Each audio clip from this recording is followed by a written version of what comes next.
दोस्तों नमस्कार।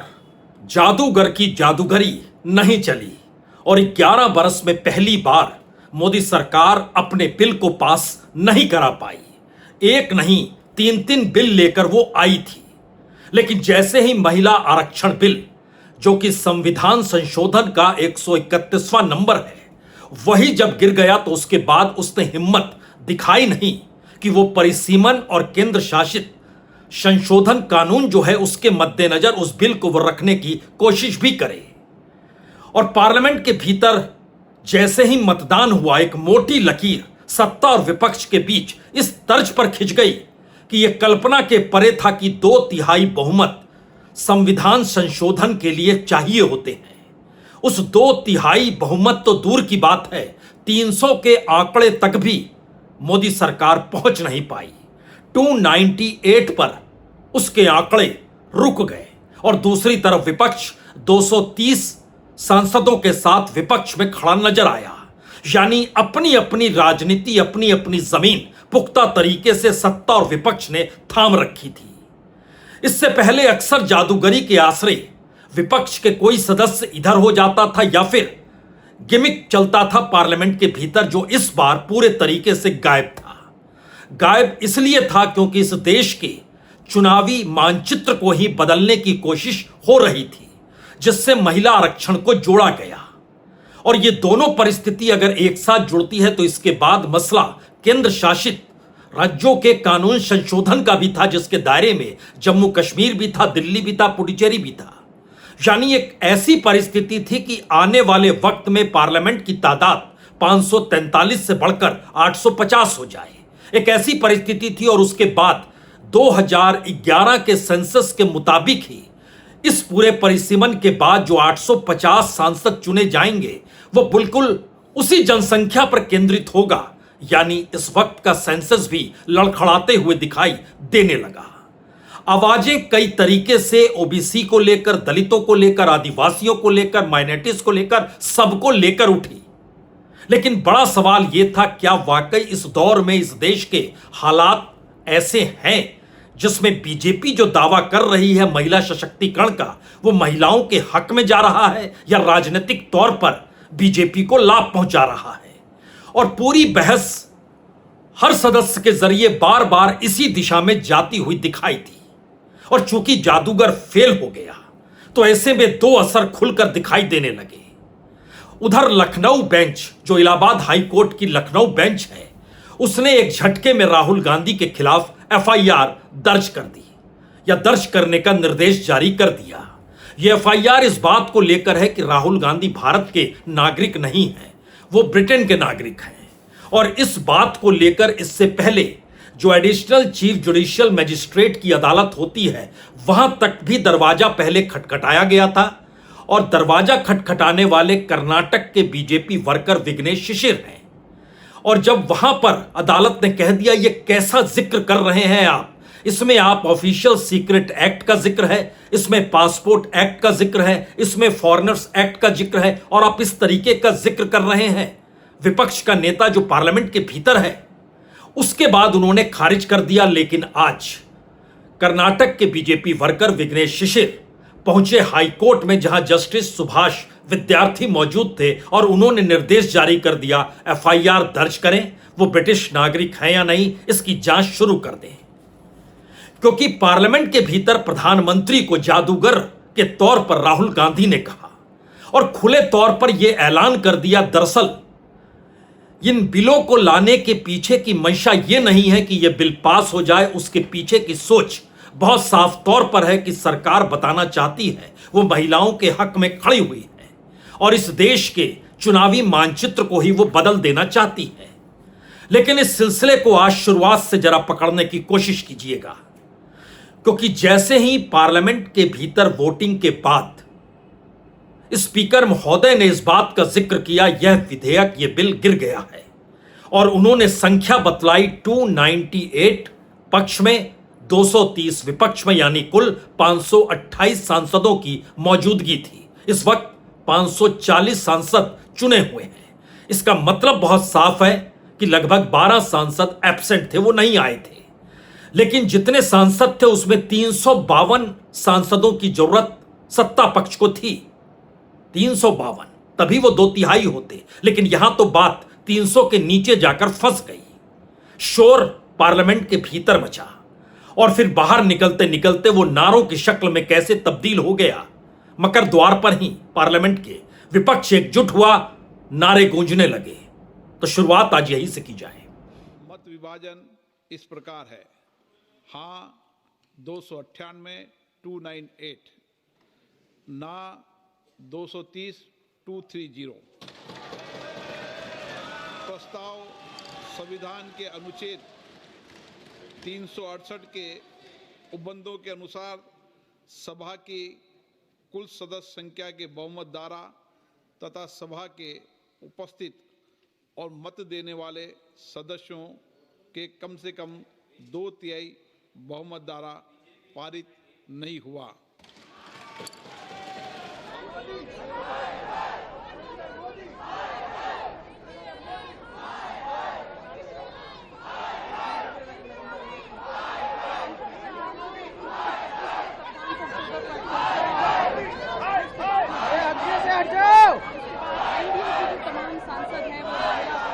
दरअसल इस शोर हंगामे के पीछे विपक्ष का वो गुस्सा है जो महिला आरक्षण पर 21 घंटे चली बहस के दौर में बार बार उभर कर सामने भी आया। कोई समझ नहीं पा रहा था कि चुनाव देश में हो रहे हैं, अभी पश्चिम बंगाल और तमिलनाडु में वोटिंग होनी है, उसी के बीच में परिसीमन का जिक्र क्यों है, उसी के बीच में महिला आरक्षण का जिक्र क्यों है। यह सवाल पूरे विपक्ष को इसलिए साल रहा था क्योंकि वो जानते थे मैसेज एक ही देने की चाह है, और दूसरी तरफ विपक्ष को बार बार अलग अलग मामलों में फंसाने की सोच जो इससे पहले हर मामले के दौर में उभर कर आती थी जब जब पार्लियामेंट के भीतर कोई महत्वपूर्ण बिल आता था, और ऐसे में विपक्ष को झुकाया जाता था। लेकिन इस बार कोई नहीं झुका, कोई टस से मस नहीं हुआ। इसीलिए एक मोटी लकीर सत्ता और विपक्ष के बीच खिंच चुकी थी और यह मैसेज बहुत साफ हो गया था, यह बिल पास तो होगा नहीं।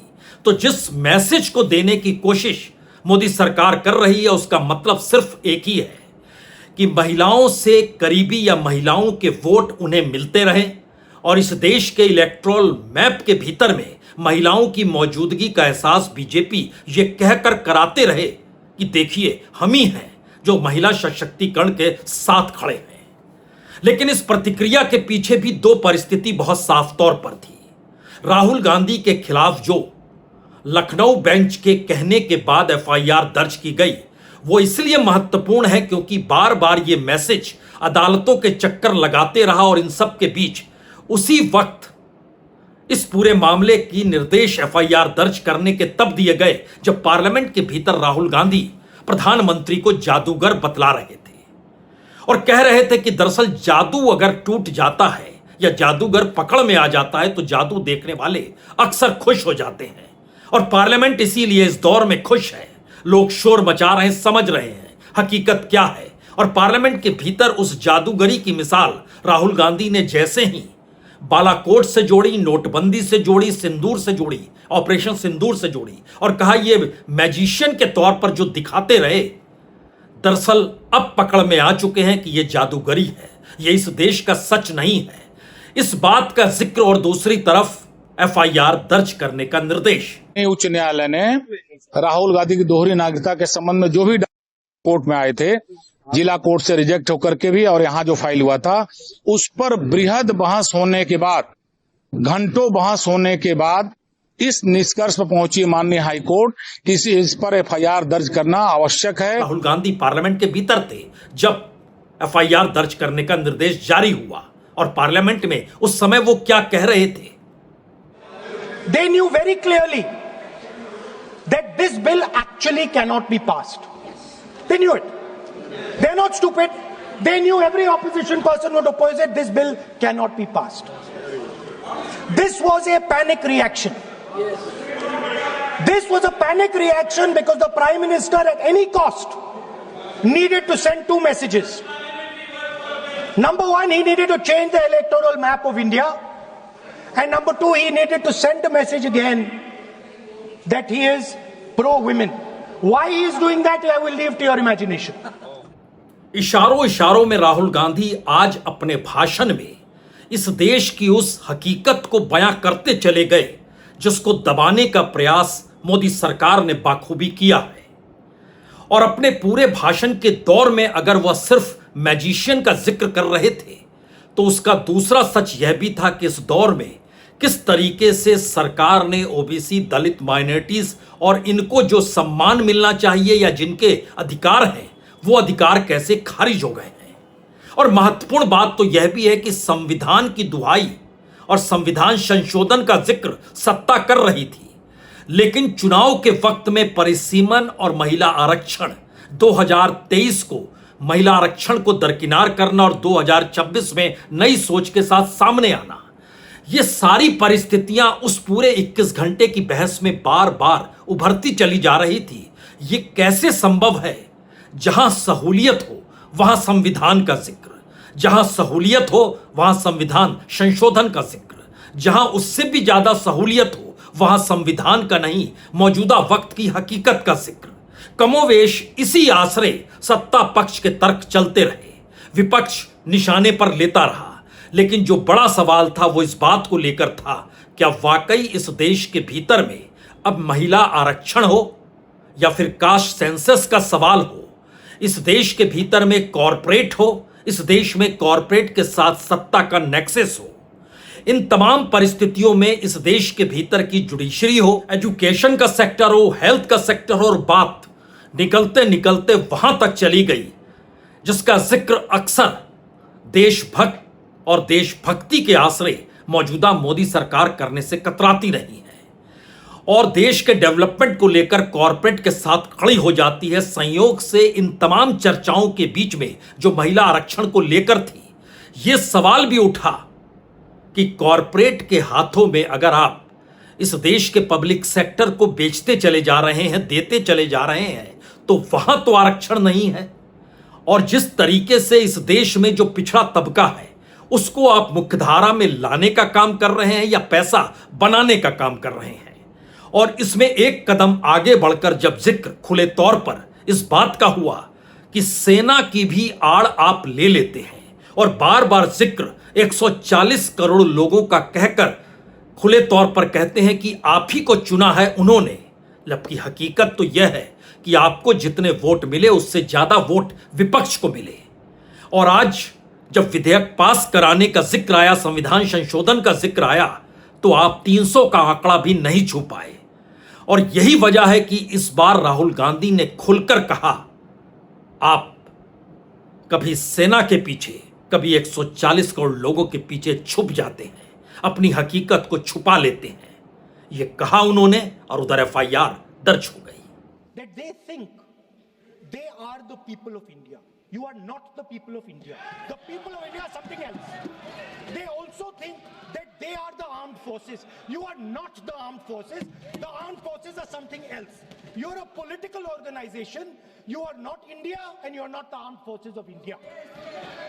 We are not attacking the people of India. We are not attacking the armed forces of India. We are attacking you. Do not hide behind the people of India or behind the armed forces. तो क्या वाकई इस देश के भीतर bill जो लाए जा रहे हैं वो पूरे तरीके से राजनीति साधने और चुनाव जीतने को लेकर हैं? क्योंकि उनसे जुड़े मुद्दे अगर पार्लियामेंट के भीतर गूंज रहे थे, तो फिर जब यह फैसला हो गया कि बिल गिर चुका है, अब परिसीमन का बिल भी नहीं लाएंगे, तो उसके बाद जो दो बड़े सवाल थे महिला आरक्षण को लेकर, क्या चुनाव के भीतर पश्चिम बंगाल और तमिलनाडु में जो वोट पड़ेंगे अब वो बीजेपी के हक में पड़ेंगे क्या, या फिर विपक्ष ने उस पूरे दाव को ही धराशायी कर दिया जिस दाव के आसरे एक मैसेज देने की कोशिश बीजेपी कर रही थी। लेकिन थोड़ी देर के लिए अगर आप इसको अलग भी कर दें तो हकीकत इस देश की है क्या? महिला सशक्तिकरण कहिए, बेटी पढ़ाओ बेटी बचाओ का जिक्र कीजिए, या फिर महिलाओं से जुड़ी तमाम योजनाओं का भी अगर आप जिक्र कर लेते हैं, तो एक क्षण के लिए सरकारी आंकड़े जो NCRB के जरिए हर बरस सामने आते हैं उसको छोटे से हिस्से में देखिए। 2014 में देश के भीतर महिलाओं के खिलाफ जो केसेस दर्ज हुए, यह हर कोई जानता है कि इस देश में लगभग 50% से ज्यादा केस दर्ज होते नहीं हैं, लोग थाने तक पहुंच नहीं पाते हैं, लेकिन जो दर्ज हुए उनकी संख्या 2014 में 3,37,922 थी। 2024 में ये 3,37,922 से बढ़कर 4,62,256 पर आ गई। यानी महिलाओं के खिलाफ जो केसेस थे वो बढ़ते चले गए। और उसके आगे की स्थिति यह है कि 2014 में कन्विक्शन रेट 9% था, जो 2024 में घटकर 7% हो गया, 7%।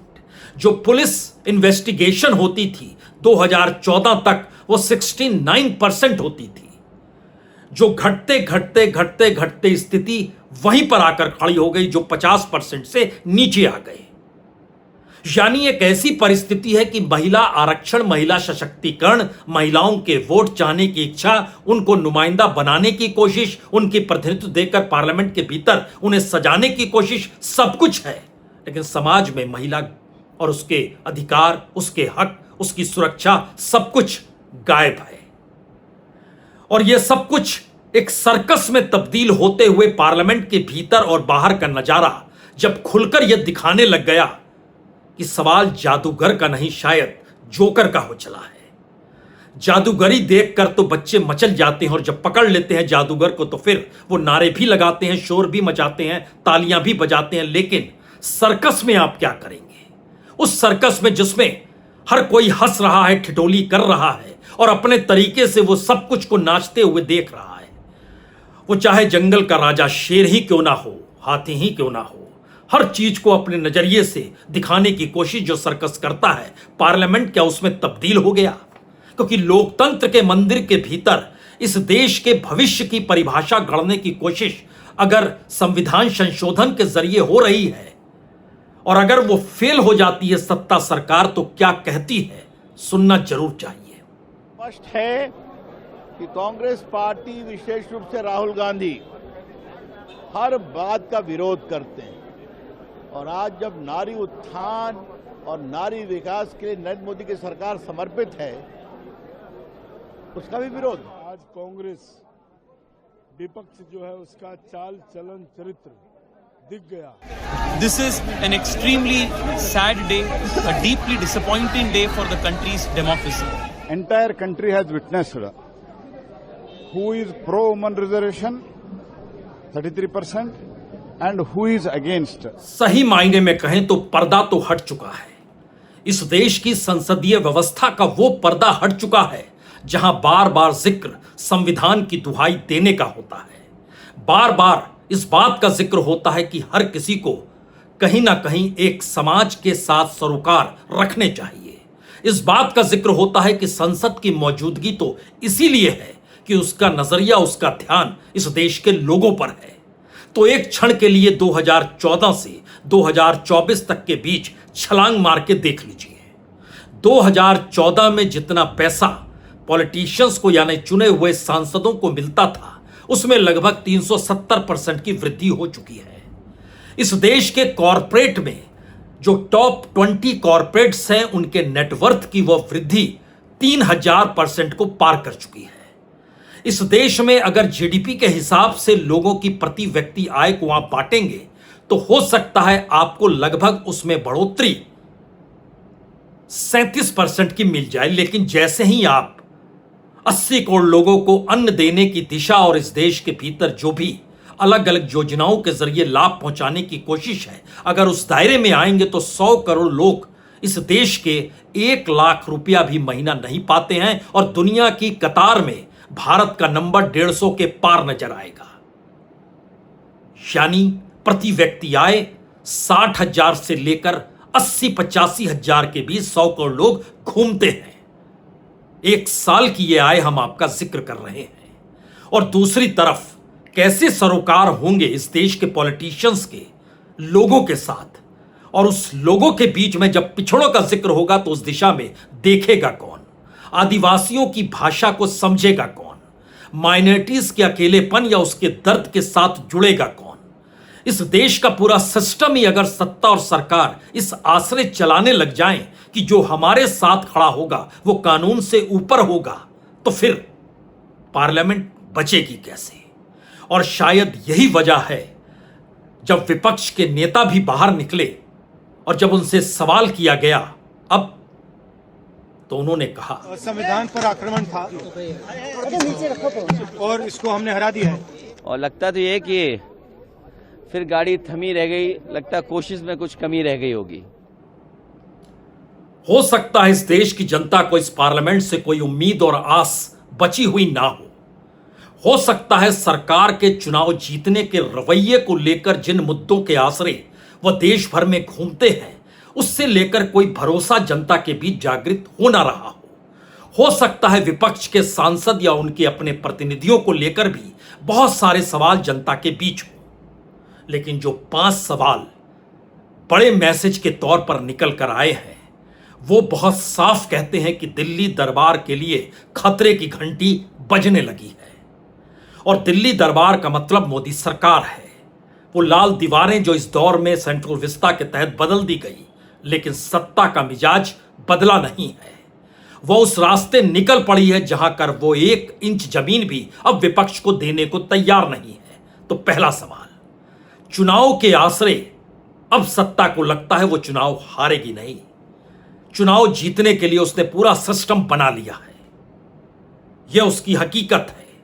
दूसरा सवाल, जो देश की हालत है, चाहे वो 6ठे नंबर पर अब इकोनॉमिक तौर पर आ गई हो या भारत के भीतर डूबती हुई अर्थव्यवस्था में बेरोजगारी की परिस्थिति, एक्सपोर्ट इंपोर्ट का डूबना, अंतर्राष्ट्रीय तौर पर भारत की साख और इन सब के बीच खड़े भारत के प्रधानमंत्री नरेंद्र मोदी, उनकी पहुंच पकड़ और उनकी सोच का विजन इस दौर में कैसे डगमगाया है, यह बहुत साफ पूरी दुनिया को दिखाई देने लगा है।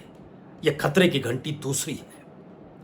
तीसरा सवाल है, इस दौर में इस देश के मुद्दे जो लोगों को परेशान कर रहे हैं और सड़क पर घूमते हुए हाथों में सिलेंडर लेकर चल रहे हो, या फिर छोटे शहरों में जो पेट्रोल डीजल और खाद को लेकर संकट गहराया है, उससे सरकार के कोई सरोकार है नहीं, क्योंकि हर शाम नौकरशाही बैठती है टेलीविजन पर और बतलाती है सब बेहतर है, शानदार है, चंगा है।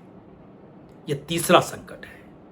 चौथा संकट है, जब आप कोई बिल लेकर आते हैं और एक नहीं 3-3 बिल लेकर आते हैं और यह मैसेज देते हैं कि यह देश के लिए है, देश की प्रगति और देश के आगे बढ़ाने को लेकर है, और वो अगर पार्लियामेंट के भीतर गिर जाती है तो मैसेज चौथा बड़े संकट का है कि अब लकीरें खिंच चुकी है।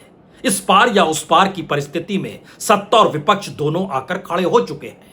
सत्ता हर हाल में जीत चाहती है तो चुनाव आयोग से लेकर इस देश की कोर्ट अदालतें सब कुछ उसके साथ है, और विपक्ष इस दौर में लड़ने को तैयार है, लेकिन अभी भी वो संसद के गलियारे से बाहर निकलकर लोगों के साथ जुड़ने की हिम्मत दिखा नहीं पा रहा है, क्योंकि उसका अपना पेट भरा है, उसके अपने नेटवर्क उसके साथ जुड़े हैं और विशेषाधिकार सांसद होने का वह सुविधाओं को भोग रहा है।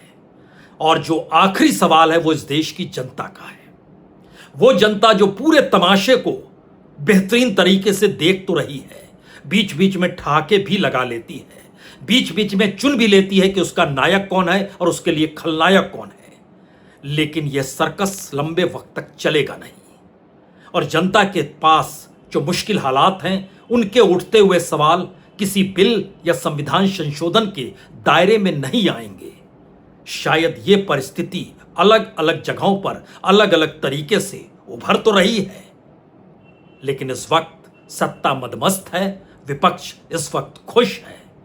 बिल पास नहीं हुआ और 11 वर्षों में पहली बार सरकार डगमगा चुकी है। और जो आखिरी सवाल से भी आखिरी सवाल है वो 16 का है। राहुल गांधी भाषण के अंत में 16 का जिक्र क्यों कर गए? बहुत बहुत शुक्रिया, बहुत बहुत शुक्रिया।